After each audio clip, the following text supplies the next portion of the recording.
یا الله کله چې مال راکړې نو سعادت او نیکبختیا ما راڅخه اخلي. ای الله رب العزت کله چې قوت راکړي فلا تأخذ عقلی، یا الله زما پوهه او هوښیاري له مانه مه اخلي. ای الله رب العزت و اذا اعطیتنی جاها، کله چې مال مقام او مرتبه راکړي فلا تأخذ تواضعی، یا الله زما خاکساری او عاجزي له ما څخه مه اخلي. ای پروردګاره کله چې عاجزي را په نصیب کې لا تأخذ عزتي، یا الله عزت ما راڅخه اخلي. و اذا اعطیتنی قدرته، ای الله چې ته قدرت ما ته راکړي فلا تأخذ عفوي، ای الله عفو دا له ما څخه مه اخلي. ای الله رب العزت کله چې صحت مشترکه فلا تأخذ ایمانی، ای الله ایمان مه راڅخه سلبوي.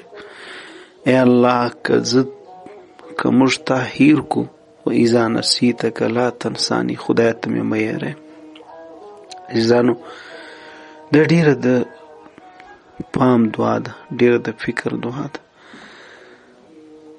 بعضې وخت یا ډیر وختونه دی کېږي چې مال خو ورکول سي انسان ته، موږ د مال ډیر په ارمان یو، ډیر عاشقان یو. مال خو کافرانو ته الله پاک ورکړی دی. د کافرانو د مال حساب کتاب سړی نشي کولی.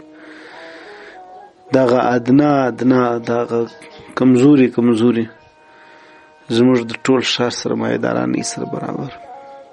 د مال ورکول انسان ته کمال نه وي. نو کله چې انسان ته مسلمان ته خاص کر مال هم ورکول سي نو بیا سعادت چې انسان دا مال په ښو کارو کې ولګوي. له ټولو څه مخکې ولا تنس نصیبک من الدنیا، په خدای ورکول سوي مال او دولت او دنیا کې انسان د خپل آخرت حساب او نصیب نه کېږي. دا ته نو بیا سعادت وایي. نو ډیر خلک دی کېږي چې مال ورکول سي هغه سعادت سي بیا محرومه سي، بلکې د هغه بیا شقاوت د مال سره په برخه سي. مال یې په نافرمانیو، په فسقو، په فسادو په دې خبرو کې لګېږي. او ډیر دی چې قوت ورکول سي نو عقل ځینې نیستی سي. او ډیر دی چې کله هغه ته مرتبه ورکول سي خاکساري پکې ختم سي، تکبر سي، کیسې سي. ډیر دی چې کله عاجزي ورکول سي نو عزت یې ورسره توی سي. ډیر دی چې قدرت ورکول سي اپو بیا دی نه کوي. ډیر دی چې صحت ورکول سي خو د ایمانه بې برخې سي. او ای الله که موږ ته هیر کو خدای عاجز یو، کمزور یو، خدای ته مې مه هېروې. یوه ډیره بهترینه دعا ده، یوه ډیره بهترینه خواست دی، د سوچ خواست دی، د راویښولو خواست دی، د پوه کولو خواست دی.